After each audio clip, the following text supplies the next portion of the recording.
ქართული ყველაფერი რთულია, მაგრამ საბოლოო შედეგი საუკეთესოა გემოა განსხვავებული. ის რა ლამაზია. ეს არის აბაშის ყვითელი. ძალიან ლამაზია. განსხვავებული გემო. მე მიჭირს ქართულ ბაზარზე კარგი ჭადის ფქვილის შეძედა. ანუ უდანაკარგო წარმოება გვაქვს, გადასაყრელი არაფერი არ გვაქვს, ანუ ესეც იყიდება.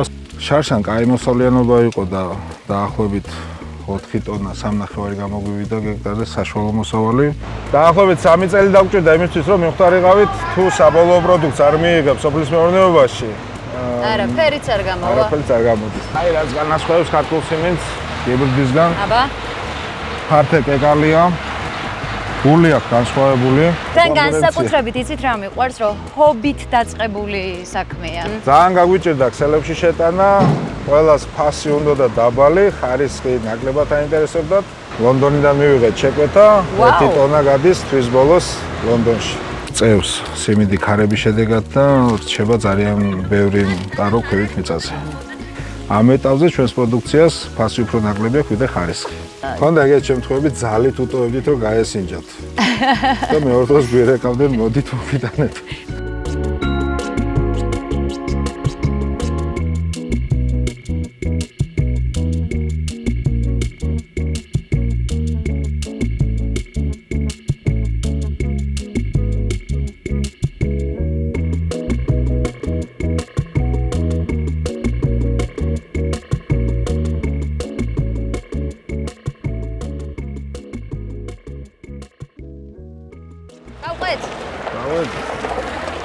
სად ჩამოცლიან ამას? ახალ ანგარში. ლევან ეს რა ფართობზეა? ეს არის 2 გექტარია ტერიტორია. თვითონ ქარხანა რაზეც. ქარხანაზეც. და ცალკე გაქვთ ფართობებიც როგორც ვიცი, სადაც სიმინდი მოყავს. მოყავს. სიმინდი მოყავს, წელს არის 200 გექტარი, ეს ჩვენი არ არის სულად. ხირავთ ნაწილს მოსახლეობისგან, ნაწილი ჩვენია. თან ყოველწლიურად ყიდულობს კომპანია ნაკვეთებს და უმატებს ფართს, იმიტომ რომ როდესაც ქარხანა და წარმოება საკუთარი მიწა თუ არ არის, რთულია მოსახლეობის სიმინდად იყო, მოგიტანებენ, არ მოგიტანებენ სიმინდს. ეს მართლმსაცავები გათვლილია კეკალის შესაყრელად და შესანახად. მაგრამ ხო, ჩვენი ქართული სიმინდი თავისი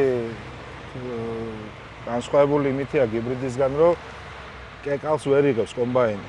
იწევს ტაროს აღება და მერე უკვე რო გამოშრება, დაფშვნა და მერე ჩაყრა უკვე ბუნკერებში. აჰა. შეულებრივ სხვაგვარად ხდება ისე ეს პროცესი? ჰიბრიდულ სიმინდს პირდაპირ კომბაინი ფართობშივებს შვნის და მოდის კეკალი. ბევრად მარტივია და უფრო იაფიჯდება. ქართული ყველაფერი რთულია, მაგრამ საბოლოო შედეგი საუკეთესოა. გემოა განსხვავებული. ყველა დღევანდელ ეპიზოდს შინაარსობრივად ვიწყებთ ფინალიდან. ახლა მოვიდა უკვე დაკრეფილი სიმინდი, რომელიც ჩამოიცლება და ნაბიჯ გავივლით ყველა ეტაპს რა როგორ ხდება.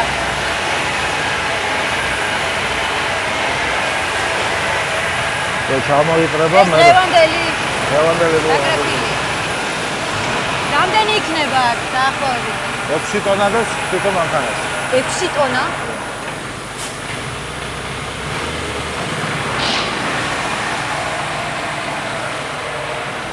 აქ იყრება, მერე მიდის გადარჩევა.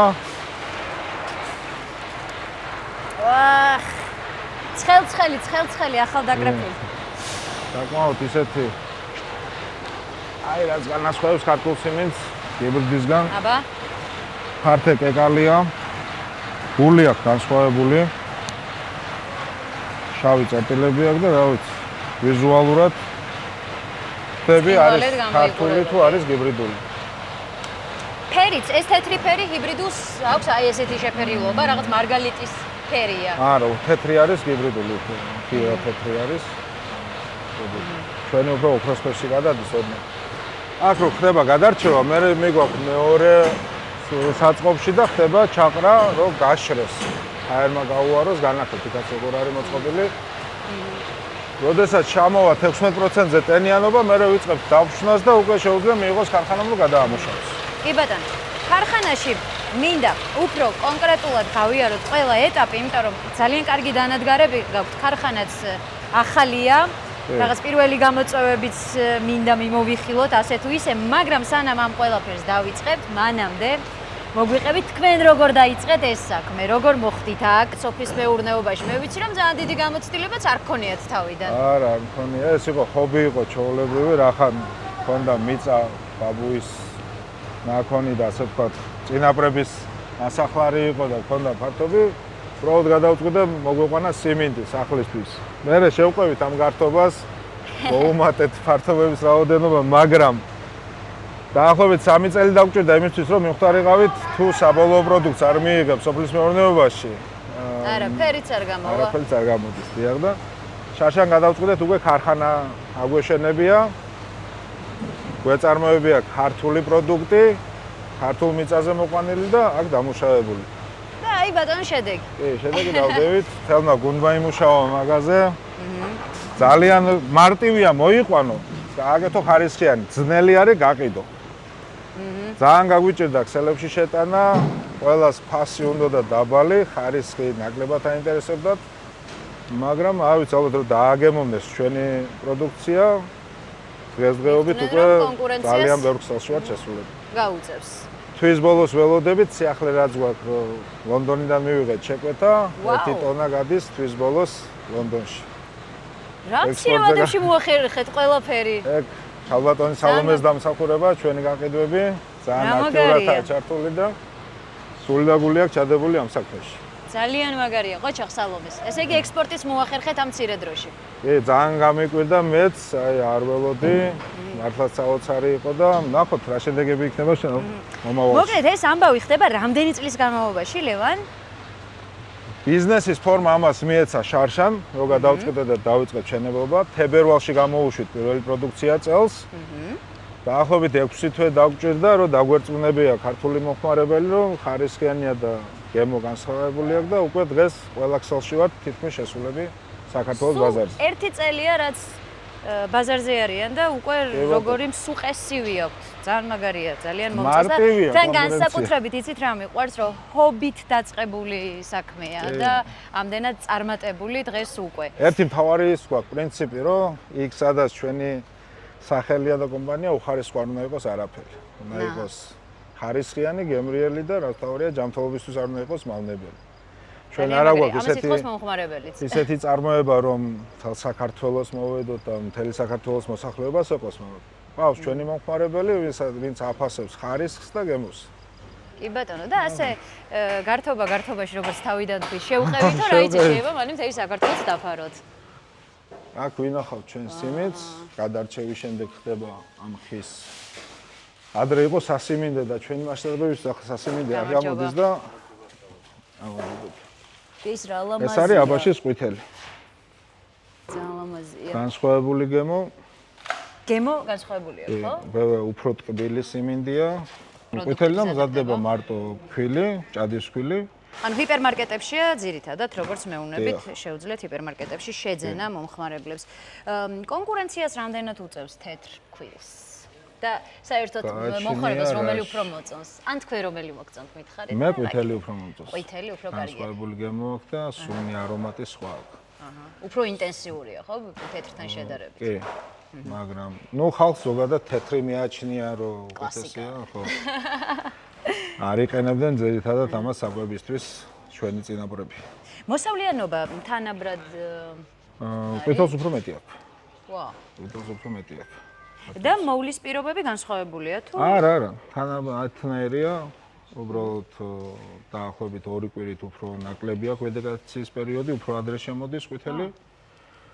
გემო განსხვავებული და როგორც უფრო მომგებიანი იქნება ბიზნესში, უფრო მალე მოდის. კი, მაგრამ ხალხს თეთრი ურჩევნია. მომხმარებელი ნაკლები ყავს ყვითელს. ფასი? ერთი და იგივეა? ყვითელი უფრო ძვირი ღირს, იმიტომ რომ ქარხანაში გადამუშავების შედეგად ქვილი, ანუ უფრო ნაკლები გამოდის ქვილი. მეტი ქატო გამოდის ყვითელში. გასაგებია ყველაფერი. თქვენი ქარხანა რამდენ პროდუქტს აწარმოებს? ჩვენ ვაწარმოებთ 5 პროდუქტს. ანუ დანაკარგო წარმოება გვაქვს, ასე ვთქვათ, ყველაზე ცუდი რაც ანუ საკვებისთვის არ ვარ და ეს კიდევ ერთი დიდი პლუსი თქვენს საწარმოებს. ქატო გამოდის საქონლისთვის. გვაქვს პირველი და მეორე ხარისხი. ქატო, ქვილი, ქვილი, ღერღილი, ბრახმალი, მანი და ქატო. შესანიშნავი. 5 პროდუქტი.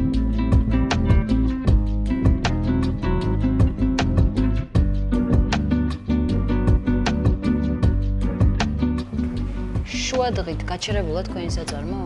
აქამდე? არა. არა, ჩვენი ბრალია ყველაფერი ცოტა ხნით, თორე ისეთი ხმაური აქვს. ვერ გაიგებ ვერაფერს.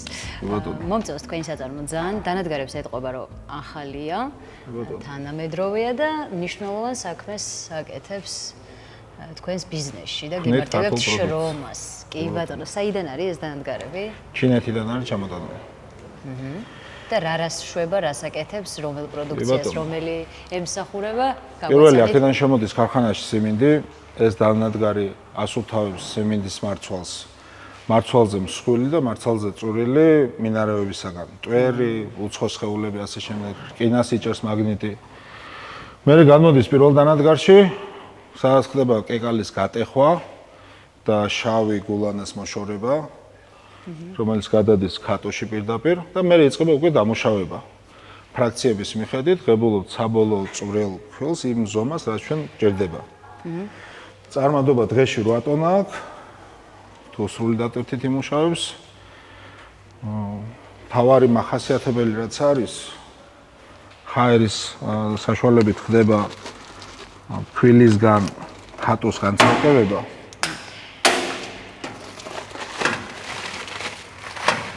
ეს არის ჩვენი ქატო. აი ქატოს რა შემადგენლობა აქვს ზოგადად როგორ იგივე მიიღება ქატო? სიმინდის მასა არის დაბქული, დაღერგილი, ასე ვთქვათ.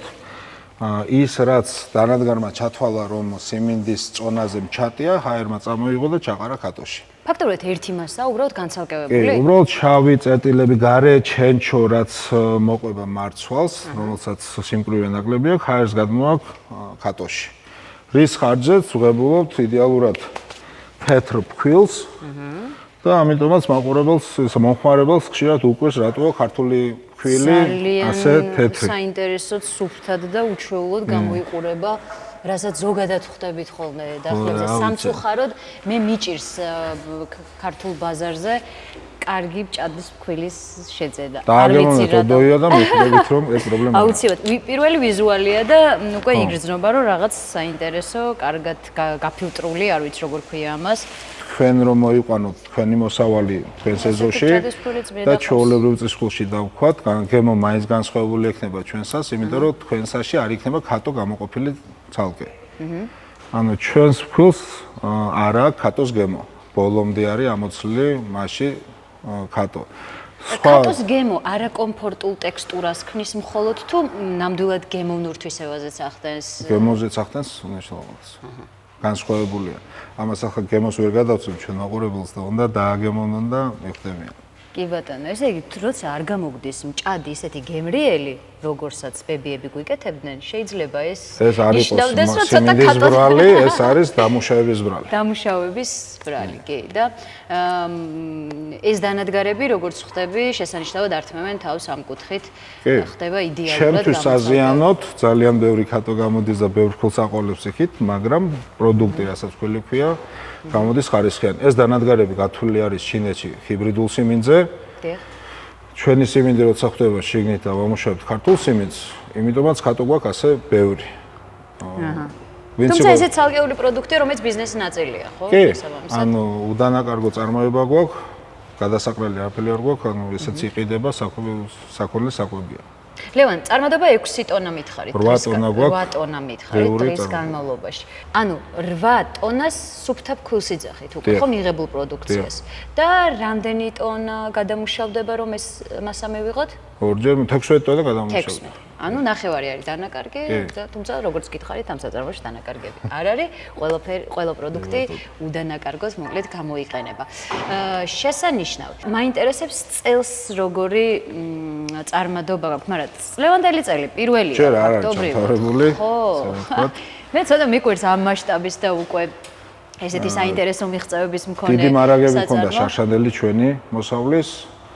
როგორც ვიცით, ქართულ სიმინდს ზაფხულში პეპელა გაზდის, ანუ ვერ ინახება ჩვეულებრივ პირობებში.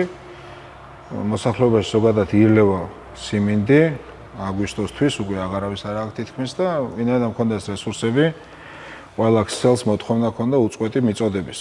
ამან გაგვიმართლა და დღესდღეობით დაახლოებით 80% ქსელში შესრულებივართ. აი სიახლე, რასაც გეუბნებოდით, შეკვეთა მზადდება ლონდონისთვის, განსხვავებულ შეფუთვაში, ინგლისური ენოვანი წანწერით. შესანიშნავი, ეს არის დაღერღილი და არის ფქვილი. არის ფქვილი ასევე.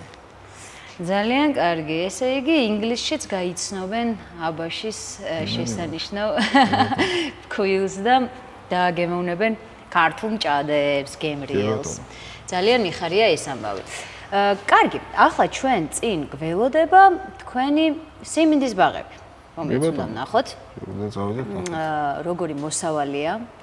ცოტა დაგეხმარებით ერთ ორს ჩვენს მოვტეხავთ და იქ უშუალოდ ვილაპარაკებთ აგროკალენდარზე, როგორ მიდის პროცესი, რა ვადებში ხდება მოსავლის მიღება, მოსავლის აღება და ასე შემდეგ, ასე რომ დარჩით ჩვენთან ერთად მომდევნო რამდენიმე წუთის განმავლობაში.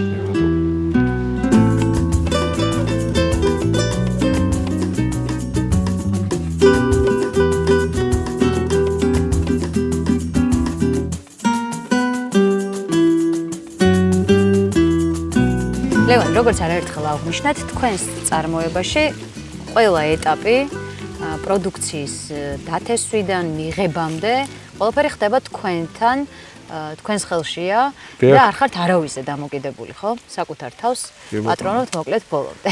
მაგიტომაც ვიძლევთ გარანტიას ხარისხზე. კი ბატონო, ესეც არის თქვენი სიმინდის ყანა. დაახლოებით რა ფართობს ფლობთ სიმინდის ყანის?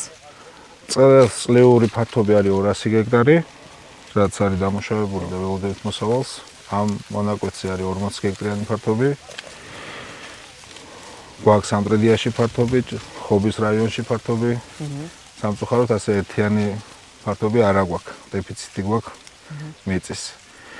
მომავალ წელს ჩვენი განვითარების ტენდენცია და მოთხოვნიდან გამომდინარე ბაზარზე ალბათ 500 გექტარი გვექნება დასამუშავებელი და ძალიან მაგარი. მოსავალი მოსაყვანი. ძალიან მაგარია. ამ ფართობებიდან ჯამში რამდენ ტონას იღებთ? შარშან კაი მოსავლიანობა იყო და დაახლოებით 4 ტონა 3.5 გამოგვივიდა გექტარზე საშუალო მოსავალი. წელს ცუდი შედეგი გვაქვს 2 ტონა 2 ტონა 1.5 გამოგვდის გექტარზე მოსავალი. რამ განაპირობა წვიმებმა თუ დაგვიანდა დამუშავება, დათესვა და უკვე აღებაც დაგვიანებულია. ნახევრად ჩაწოლილია სიმინდის მოსავალი და გვიწევს ხელით ხალხის მასით აღება. ფიზიკური მუშახელის გამოყენებით. კომბაინი ვეღარ იღებს უკვე. მანქანა ვერ მუშაობს, ხო აქ? არა, ამიტომ რომ აი როგორც ხედავთ, წევს სიმინდი ქარების შედეგად და რჩება ძალიან ბევრი ტარო ქვევით მიწაზე. აგროკალენდარი როგორია, როდის იწყება პროცესი და მარტში როდის ვიწყებთ. სრულდება? 90 დღე აქვს სრული ვეგეტაცია სიმინდს, ჩვენ სიმინდს ქართულ სიმინდს ასე რომ ვთქვათ. მაგრამ წელს გადაგვიცდა ვადები, ეს უკვე აღებული უნდა იყოს, გამომშრალია ზედმეტად და უკვე თავს ვეღარ იჭერს და ცვივა. ზოგადად 90 დღე გვაქვს დათესვიდან აღებამდე სიმინდზე. დათესვას დაგვიანდა წელს მაისის ბოლოს დავთესეთ და ახლა გვიწევს აღება. ისე ჩვეულებრივ აღება როდის იწყება? სექტემბრის ბოლოს უკვე უნდა იყოს აღებული და მოსავალი. ვა. ახლა ოქტომბრის. სექტემბრის დასაწყისში ვიწყებთ ხოლმე და მანქანა. და ახლა იწყება. ახლა ვიწყებთ ჩვენ. აგვიანებთ. 3 წლის უკან იყო ძალიან ცუდი სეზონი. წყალდიდობებმა ძალიან დიდი ფართობები გადაგვირეცხა. გაგვიფუჭა მოსავალი, ცხელი ქარი იყო. 3 წლის უკან იყო ძალიან ცუდი სეზონი სიმინდისთვის. თუმცა წელს მიუხედავად ზარალისა, მაინც ართმევთ თავს, ხო? ნორმალურია, საშუალო მოსავალი გვაქვს. ფართობზე დაახლოებით რამდენი ძირი თავსდება? ჩვენი ქართული სიმინდი მასე ძირების მიხედვით არა, გიბრიდი ითესება ძირებით. დაახლოებით 50 სანტიმეტრია ძირებს შორის დაშორება დათესვისას და კოლებს შორის 70 სანტიმეტრი. გიბრიდი ყოველ 16 სანტიმეტრში ითესება, ანუ ბევრად მეტი მოსავალი მოდის ფართობზე გიბრიდული სიმინდის. თქვენ ჰიბრიდი არ გაქვთ? არა, ჩვენ გიბრიდი არ გვაქვს. მხოლოდ ქართულზე მუშაობთ. მხოლოდ ქართულზე მუშაობთ. კი ბატონო. და რატომ ქართული? გიბრიდი თითქმის ყველას აქვს. ჩვენ მინდა განსხვავებულები ვიყოთ. ნამდვილი გემოის ქართული წინაპრების გემო რაც არის ქართულ სიმინდში. რთულია მოსაყვანად, ძველი ჯდება, მაგრამ გემო სხვა აქვს და ფასი სხვა უნდა ქონდეს გაყიდვისას. ამ ეტაპზე ჩვენს პროდუქციას ფასი უფრო ნაკლები აქვს ვიდრე ხარისხი. ნახოთ მომავალში რა იქნება. ნახოთ მომავალში რა იქნება. ყველაფერი კარგად იქნება დარწმუნებული ვარ. თუმცა არის ქართულ ბაზარზე ჩვენი კონკურენტები, რომლებიც ქართულ სიმინდს ხმარობენ, არ დავასახელებ კომპანიას. კარგი სიმინდი აქვს, კაი მოსისა აქვს. ხარისხი. საკმაოდ ძვირი ვერსია. ჩვენი ვინაიდან ახალი იყო ბაზარზე და პირველი შესვლა იყო, ამიტომ აქ კონკურენტული ფასით შეხვედით. დაბალი ფასი გიბატონა. იმედია ძალიან მალე დაიპყრობს მომხმარებლების გულს. ხონდა ეგეთ შემთხვევები ძალით უტოვებდით რომ გაესინჯათ. და მეორე დროს გვერეკავდნენ მოდით მოგიტანეთ. დააგემოვნეთ გასინჯეთ და მიხვდებით განსხვავებას. უკვე ძალიან ბევრ რესტორანში 80-მდე რესტორანშია, როგორც მითხარით, თითქმის ყველა ჰიპერმარკეტში შეხვდებით და მე ახლა მაინტერესებს, რაც იქ დამავიწყდა რომ მეკითხა, ძალიან საინტერესო სახელი აქვს თქვენს პროდუქციას და საიდან მოდის ეს სახელი? ეს სახელი გოგოების დამსახურება, მიდიოდა მსჯელობა რა უნდა დაგვევრქმია პროდუქციაზე. რახან ყველა იძახის რომ ვინც ყიდის ფქვილს თბილისში, ყველა იძახის აბაშიდანა, აბაშურია, აბაშის ფართ ზოგიერთ საერთოდ შეხება არა არც მარცვალს და არც წარმოებელს აბაშასთან. ჩვენი ვინაიდან მართლა აქ არის მოყვანილი და აბაშის არის. გადავწყვიტეთ მეგრული ფესვები ქონოდა სახელსაც. და იქნა შერჩეული ჩვენი გუნდის გამოკითხვის შედეგად ხმათა უმრავლესობით აარჩიეს ეს სახელი ოდოია. რომელსაც ოდითგანვე მეგრელი გლეხი უმღეროდა, როდესაც მიდიოდა დასათესად და ასაღებად სიმინდის მოსავლის. თუმცა მასში ღომს თესავდნენ და იღებდნენ.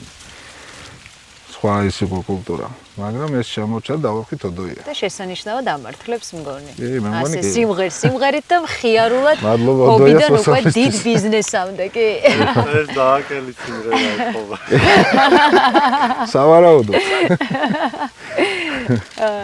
როგორც ყველა მწარმოებელს აქ გვაქვს დიდი გეგმები, გვინდა გაფართოება, ეს სიმინდი იყო ისეთი ექსპონტად უცე მოფიქრებული რაღაცა.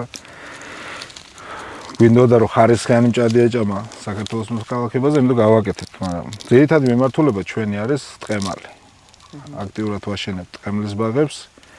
მომავალ წლიდან უკვე ველოდებით მოსავალს და ალბათ მომავალ წელს უკვე ქარხანათზად იქნება საწებელის წარმოება ტყემლის. აუცილებლად გელოდებით. გვეწევს ესე იგი. მოდით ნახეთ და დავაგემოვნოთ. ძალიან შესანიშნავი, ძალიან კარგი. ისიც იქნება ხარისხიანი და განსხვავებული. აუცილებლად გესტუმრებით მომავალ წელს, დაველოდებით თქვენგან სიახლეებს და მალევე ჩამოვალთ თქვენამდე. ვფიქრობ, ასეთვის ამომწურავი გადაცემა გამოგვივიდა. დამატებით კითხვების შემთხვევაში შეგიძლიათ ჩვენს Facebook გვერდზე კომენტარებში მოგწეროთ და ბატონი ლევანიც ადევნებს ალბათ თვალყურს და გაგცემთ აუცილებლად ყველა კითხვაზე პასუხს. თქვენ დიდ მადლობას გეტყვით იმისთვის, რომ აწარმოებთ ქართულს, აწარმოებთ საკუთარი ხელით ყველაფერს, უდანაკარგოთ და რაც ყველაზე მნიშვნელოვანია, ხარისხზე და მომხმარებლის ყიდველ უნარიანობაზეც ზრუნავთ. ეს ძალიან დასაფასებელია და მთელი გულით მინდა რომ წარმატებები გისურვოთ. არა მხოლოდ ქართული ბაზარი დაიპყროთ, როგორი ნაბიჯებიც გადადგით უკვე. უფრო ფართოდ გისურვებთ თქვენი პროდუქციის გატანა საზღვარგარეთაც და მოკლედ ბევრი წარმატება. დიდი მადლობა. არ გემშვიდობებით ერთ წელში. ისევ შევხვდებით ერთმანეთს. აუცილებლად. აბაშიდან გემშვიდობებით. მომავალ კვირას ისევ შევხვდებით ერთმანეთს. დროებით.